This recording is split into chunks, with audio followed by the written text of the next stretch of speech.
इंसानों की नस्ल को बेहतर बनने का हर मौका मिलेगा। और ना बढ़े तो भुगतेंगे। क्या हो अगर अल्ट्रॉन की जगह मैं आपसे ये कहूँ तो आपका पहला रिएक्शन क्या होगा? शायद आप लोग शॉक हो जाए, क्योंकि न्यूरालिंक चीज़ ही ऐसी है। एक ऐसा डिवाइस है जिससे आप ब्रेन से डायरेक्ट कोई भी इलेक्ट्रॉनिक डिवाइस को कंट्रोल कर सकते हैं। या फिर इलेक्ट्रॉनिक डिवाइस आपको कंट्रोल कर ले तो क्या फिर न्यूरालिंक हमारे फ्यूचर के लिए हेल्पफुल होगा, या फिर ये हमारे फ्यूचर के लिए डेंजर बन जाएगा? इसलिए इस वीडियो को पूरा देखना और इसके हर एक चैप्टर को ठीक से समझना। Chapter 1, history of Neuralink. अगर हम किसी चीज़ का पास्ट नहीं जानते तो हम उसका फ्यूचर प्रिडिक्ट नहीं कर सकते, और न्यूरालिंक तो वैसे ही बहुत कॉम्प्लिकेटेड चीज़ है।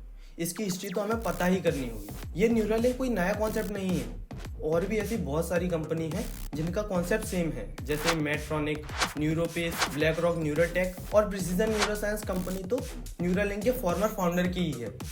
2016 में स्टार्ट हुई इस कंपनी में 7 साइंटिस्ट थे, लेकिन इंटरनल कॉन्फ्लिक्ट्स के बाद अब 7 साइंटिस्ट में से सिर्फ 2 ही साइंटिस्ट उनके साथ काम कर रहे हैं। न्यूरालिंक को डेवलप करने का मेन रीज़न न्यूरोलॉजिकल प्रॉब्लम्स को ठीक करना है, क्योंकि जहाँ होप है वहीं स्कोप है। Chapter 2, W of Neuralink.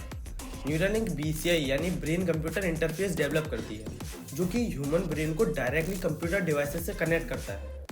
Neuralink एक फिक्शनल कॉन्सेप्ट न्यूरल लेस से लिया गया है, जिसमें बहुत सारे इलेक्ट्रोड्स को ब्रेन के अंदर इम्प्लांट किया जाएगा।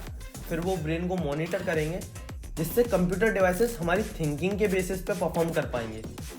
इस चिप को ब्रेन के अंदर मशीन के थ्रू एक होल करके इम्प्लांट किया जाएगा, जिसमें चिप को कान के पास रखा जाएगा और इलेक्ट्रोड थ्रेड्स को कुछ इस तरह से ब्रेन से कनेक्ट किया जाएगा। न्यूरालिंक जैसा ही सेम वर्क EEG डिवाइसेस भी करते हैं, लेकिन उनका डेटा उतना एक्यूरेट नहीं होता। EEG डिवाइस सिर्फ न्यूरल सिग्नल्स को रीड कर सकते हैं, जबकि न्यूरालिंक से न्यूरल सिग्नल्स को रिकॉर्ड भी किया जा सकता है और उनको स्टिमुलेट भी किया जा सकता है। न्यूरालिंक को बनाने का अल्टीमेट गोल न्यूरोलॉजिकल प्रॉब्लम्स को सॉल्व करना है और ह्यूमंस और AI के बीच एक रिलेशनशिप को डेवलप करना है, जिससे हम अपनी और AI की इंटेलिजेंस को कंबाइन करके कुछ रिवॉल्यूशनरी कर पाएँ। न्यूरालिंक की हेल्प से हम कोई भी इलेक्ट्रॉनिक डिवाइस को अपने ब्रेन से कंट्रोल कर सकते हैं, जिससे हमारी प्रॉब्लम सॉल्विंग स्किल भी इनहेंस हो सकती है। लेकिन क्या न्यूरालिंक ये सब कर पाएगा या फिर नहीं? Chapter 3, what Neuralink will solve.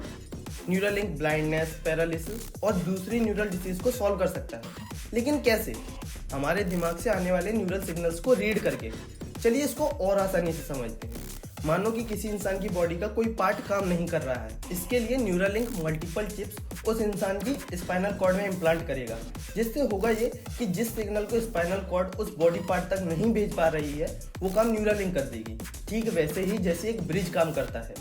और ब्लाइंडनेस को ठीक करने के लिए एक कैमरा इंसान की ठीक आंखों के सामने लगेगा, और वो कैमरा स्मार्टफोन एप्लीकेशन से डायरेक्ट कनेक्ट होगा, जिससे वो कैमरा जो कुछ भी रिकॉर्ड करेगा वो फ़ोन के थ्रू न्यूरालिंक की हेल्प से सिग्नल को विजुअल कॉर्टेक्स तक भेज देगा, जिससे इंसान के ब्रेन में वो इमेज बन जाएगी जो कैमरे ने कैप्चर की होगी।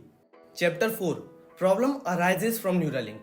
न्यूरालिंक जितना फ्यूचरिस्टिक तरीके से प्रॉब्लम सॉल्व करना चाहता है, उतना ही फ्यूचरिस्टिक प्रॉब्लम्स भी क्रिएट हो सकते हैं, जैसे कि क्रॉनिक इन्फेक्शन। हम सबको पता है कि ब्रेन सर्जरी उतनी सक्सेसफुल नहीं होती, तो जब ब्रेन के अंदर होल करके चिप इम्प्लांट की जाएगी तो जितना चांस पैरालिसिस को ठीक करने का है, उतना ही चांस किसी भी हेल्दी पर्सन को पैरालिसिस होने का भी है। कहीं ऐसा ना हो कि इस चिप को लगाने से ब्रेन में इंटरनल ब्लीडिंग जैसी प्रॉब्लम स्टार्ट हो जाए और दिमाग की जो ऑटोमेटिक हीलिंग प्रॉपर्टी है वही खत्म हो जाए। हमें ये प्रॉब्लम्स भी कंसिडर करने होंगे, क्योंकि इस दुनिया में कुछ भी आइडियल नहीं है, और क्योंकि ये चिप AI की हेल्प से किसी भी इलेक्ट्रॉनिक डिवाइस को डायरेक्ट ब्रेन से कंट्रोल कर सकती है, तो ऐसा भी पॉसिबल है कि किसी इलेक्ट्रॉनिक डिवाइस से दिमाग को भी कंट्रोल किया जाए। इससे किसी भी पर्सन की साइकोलॉजिकल हेल्थ भी इन्फेक्ट हो सकती है। चलो मान लीजिए कि सब कुछ सही चलता है, जिसकी पॉसिबिलिटी कम है, फिर भी ये इलेक्ट्रॉनिक डिवाइस है जिसकी लाइफ अनसर्टेन होती है, तो क्या इस चिप को बार बार चेंज किया जाएगा, जिसके लिए हर बार एक सर्जरी की जरूरत पड़ेगी, जो कि किसी भी पर्सन के लिए बिल्कुल भी सही नहीं है।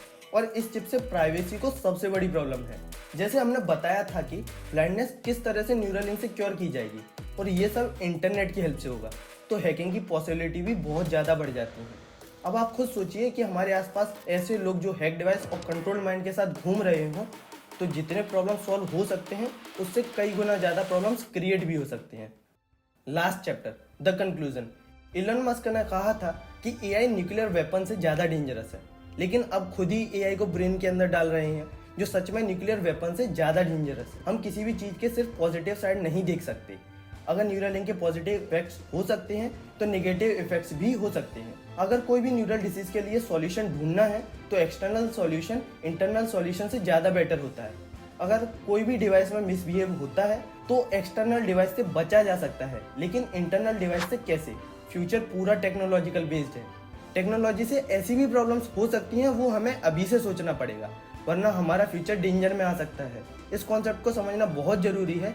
इस वीडियो को बनाने का मेन रीज़न ये था कि वी नीड यू।